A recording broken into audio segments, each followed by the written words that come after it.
Assalamualaikum warahmatullahi wabarakatuh. Alhamdulillahirrabbilalamin. Wassalatu wassalamu ala asrofil anbiya'i wa mursalin Sayyidina wa maulana Muhammadin wa ala alihi wa sahbihi ajma'in, amma ba'du. Puji serta syukur marilah kita panjatkan kepada Allah Subhanahu wa Ta'ala yang telah memberikan beribu-ribu nikmat. Tidak lupa salawat dan salam tercurahkan kepada Nabi Muhammad SAW, keluarganya beserta sahabatnya. Semoga kita semua mendapatkan syafaat dan mendapat petunjuk hingga hari kiamat nanti. Perkenankanlah saya pada kesempatan ini untuk menyampaikan dua topik pembahasan, yaitu konsep ibadah dalam Islam dan sumber dan dalil hukum ibadah. Konsep ibadah dalam Islam amat luas dan menyeluruh, merangkumi akhlak dan amalan manusia seluruhnya menurut ajaran Islam. Kaidah fikih tentang ibadah. Secara bahasa, fikih dapat diartikan al-ilm, yang artinya ilmu, dan al-fahm, yang artinya pemahaman. Jadi fikih dapat diartikan ilmu yang mendalam, dan secara istilah fikih adalah ilmu yang menerangkan tentang hukum-hukum syar'i yang berkaitan dengan perbuatan-perbuatan para mukallaf, yang itu mukallaf yang dikeluarkan dari dalil-dalilnya yang terperinci. Mukallaf adalah orang yang layak dibebani dengan kewajiban. Seorang dianggap mukallaf ada dua ukuran, yang pertama akil atau berakal, dan yang kedua balik, yang sudah sampai pada ukuran-ukuran biologis. Ibadah secara bahasa ada tiga makna.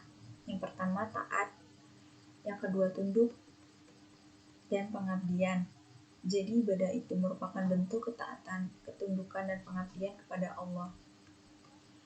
Pendapat lain mengenai ibadah ada pula, yaitu ibadah adalah mendekatkan diri kepada Allah dengan melaksanakan perintah-perintahnya dan menjauhi larangan-larangannya.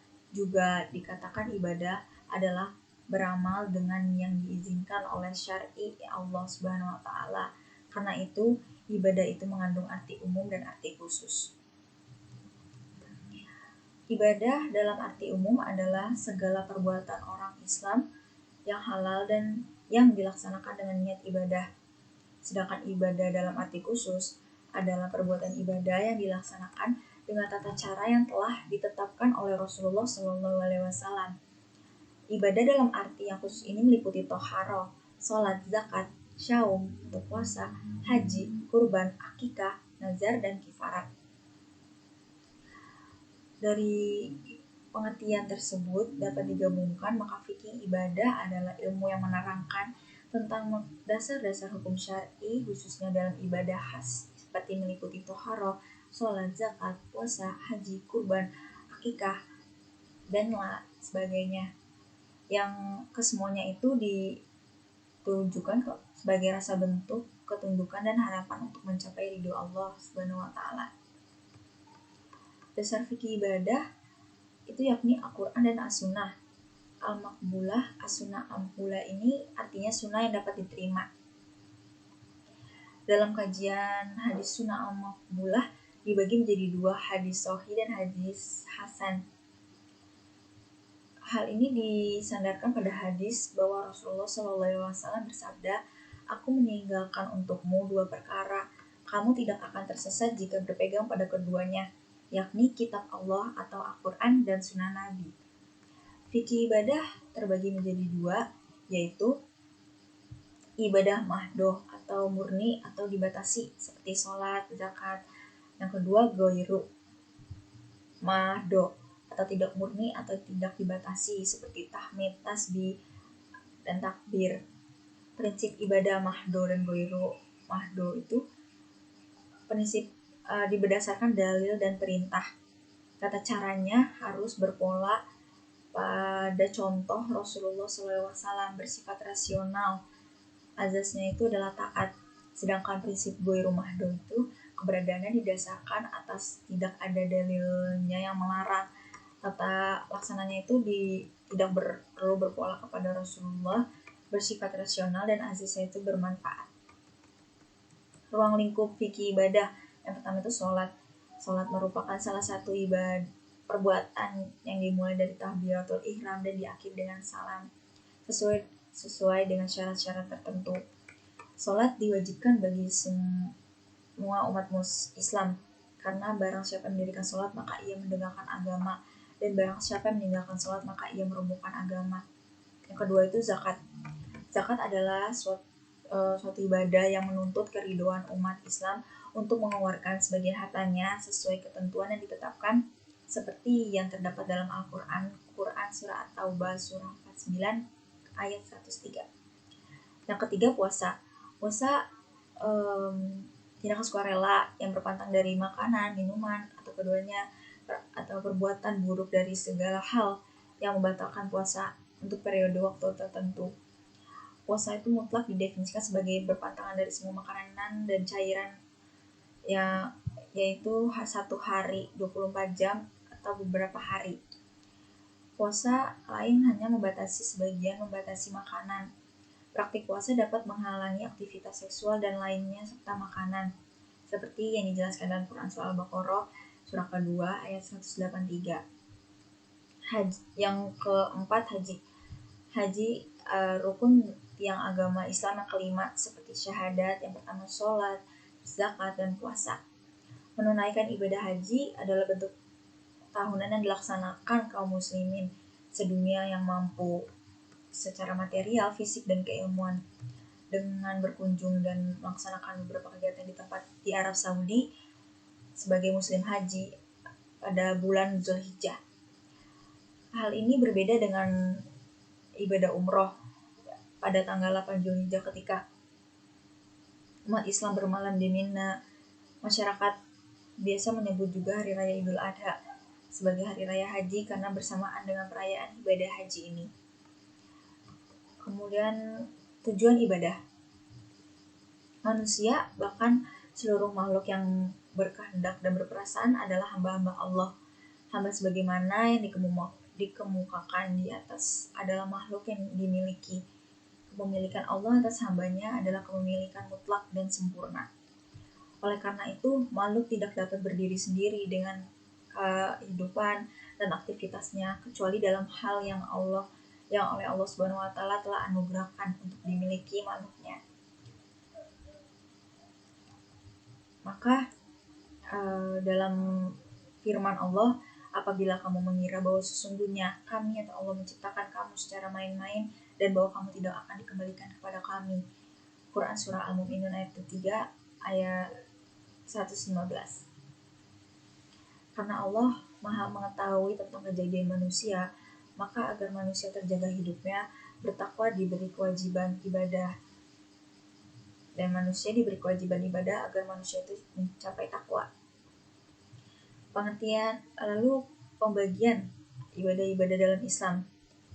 Ditinjau dari jenisnya, ibadah dalam Islam terbagi menjadi 2 jenis dengan bentuk dan sifat yang berbeda antara satu dengan yang lainnya. Yang pertama itu ibadah mahdoh, yang artinya penghambaan yang murni, hanya merupakan hubungan antara hamba dengan Allah secara langsung. Ibadah ini memiliki 4 prinsip. Yang pertama itu keberadaannya hanya berdasarkan adanya dalil perintah, baik dari Al-Quran maupun As-Sunnah. Yang kedua, tata caranya harus berpola kepada contoh Rasulullah SAW. Yang ketiga, bersifat rasional. Dan keempat, azasnya itu taat. Yang kedua, ibadah ghairu mahdoh atau tidak murni semata hubungan dengan Allah. Ibadah yang di samping sebagai hubungan hamba dengan Allah juga merupakan hubungan atau interaksi antara hamba dengan makhluk lainnya. Ibadah ghairu mahdoh ini sikap gerak-gerik, tingkah laku, dan perbuatan mempunyai 3 tanda. Itu pertama, niat yang ikhlas sebagai titik tolak. Kedua, keriduan Allah sebagai titik tujuan. Dan yang ketiga, amal soleh sebagai garis amal. Prinsip ini juga ada 4. Keberadaannya didasarkan atas tidak ada dalil yang melarang. Tata laksana tidak perlu berpola kepada contoh Rasulullah. Bersifat rasional, juga azasnya bermanfaat. Kategori ibadah itu ada 5.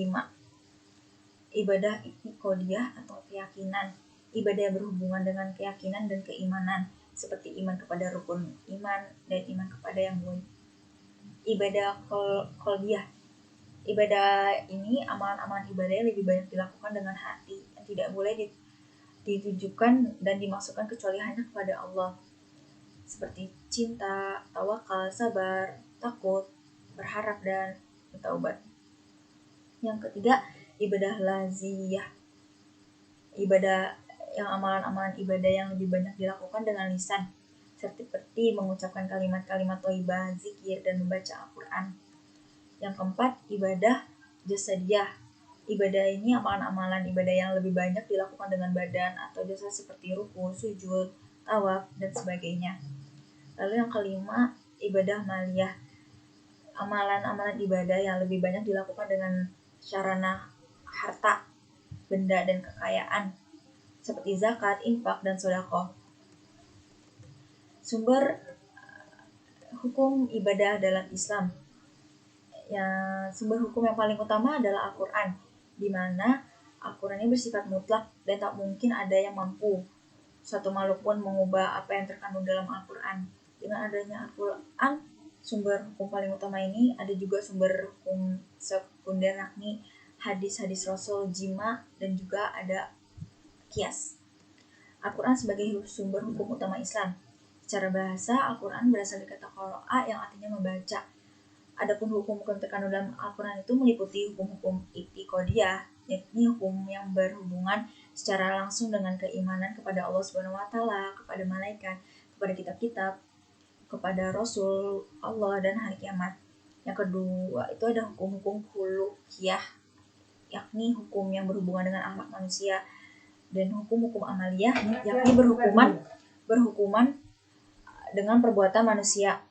Hukum amaliyah ini menjadi dua, yakni mengenai ibadah dan mengenai muamalah dalam artian yang luas. Sunnah sebagai sumber hukum kedua Islam. Sunnah secara bahasa berarti cara yang dibiasakan atau cara yang terpuji. Sunnah atau lebih umumnya disebut hadis yang mempunyai beberapa arti, yakni dekat, baru, dan berita. Sunnah juga memiliki kedudukan terhadap Al-Quran sebagai mu'akid atau yang menguatkan hukum suatu peristiwa yang telah ditetapkan dalam Al-Quran. Lalu sebagai bayan, yakni penjelasan dari ayat-ayat Al-Quran yang rancu dan kurang dapat dipahami. Sunnah juga memiliki klasifikasi, yaitu sunnah qauliyah, hadis yang muncul dari perkataan Rasulullah, lalu sunnah fi'liyah, perbuatan Rasulullah, dan sunnah taqririyah, perbuatan atau ucapan yang dilakukan di hadapan Nabi. Lalu ijtihad, yang sumber hukum ketiga Islam. Secara bahasa, ijtihad berarti kesulitan, berupaya keras, di mana ijtihad ini diambil dari musyawarah terhadap apa yang tengah terjadi pada masa itu, seperti pada masa Abu Bakar tentang orang yang membangkang membayar zakat haruslah diperangi. Lalu ijma dan kias sebagai dasar hukum Islam. Ijma secara bahasa ini berarti kesepakatan. Bila ditinjau dari bahasa itu, ijma menjadi memiliki beberapa persyaratan, diantaranya terhadap beberapa mujtahid. Adapun macam-macam ijma itu ada ijma umat yang dimaksud dengan definisi permulaan, lalu ijma sahabat yang melakukan penyesuaian paham segala umat sahabat terhadap suatu urusan. Lalu ijma ahli Madinah, yakni persesuaian paham ahli Madinah terhadap suatu kasus. Lalu ijma ahli Kufah, persesuaian terhadap suatu masalah.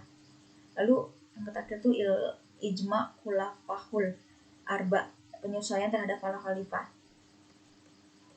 Kias secara bahasa artinya ukuran, sukatan atau timbangan. Rukun-rukun dalam kias itu asal, yaitu sesuatu yang sudah dinaskan hukumnya menjadi tempat mengkiaskan. Kedua, cabang. Ketiga, hukum asal. Dan ilat. Macam-macam dalil hukum tentang ibadah dalam Islam. Dari etimologi itu suatu yang dapat diartikan perkara yang di dalamnya terdapat petunjuk. Ditinjau dari asalnya, ada dua asal, yaitu dalil nakli dan dalil yang berasal dari nas langsung, yaitu Allah dan as-sunnah. Ditinjau dari ruang lingkupnya, ada dua, dalil yang qauli dan dalil juz'i atau tafsil. Lalu dalil juga dapat klasifikasikan dari kekuatannya.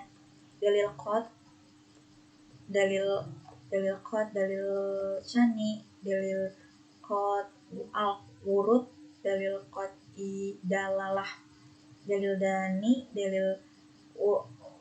al wurud itu dalil yang memberi kesan yang kuat atau sangkaan yang kuat bahkan datangnya dari Rasulullah. Dan dani al dalalah dalil yang katanya ungkapan kata-katanya memberikan kemungkinan arti dan maksud lebih dari satu. Dalil qad al-wurud itu dalil yang meyakinkan bahwa datangnya dari Allah atau Rasulullah. Dalil qad dalalah yaitu dalil yang ada katanya atau ungkapan kata-kata menunjukkan arti dan maksud tertentu dengan tegas. Demikian ceramah yang agama yang dapat saya sampaikan pada kesempatan ini. Semoga dapat bermanfaat bagi kita semua dan dapat kita aplikasikan dalam kehidupan sehari-hari. Lebih dan kurangnya mohon dimaafkan, yang benar datangnya dari Allah Subhanahu wa taala dan yang salah dari saya pribadi sebagai manusia yang biasa tak pernah luput dari hilaf atau salah. Akhirul kalam, subhanaka Allahumma wa bihamdika asyhadu an la ilaha illa anta astaghfiruka wa atubu ilaik. Allahu muwaffiq ila wa aqwamut thoriq. Wassalamualaikum warahmatullahi wabarakatuh.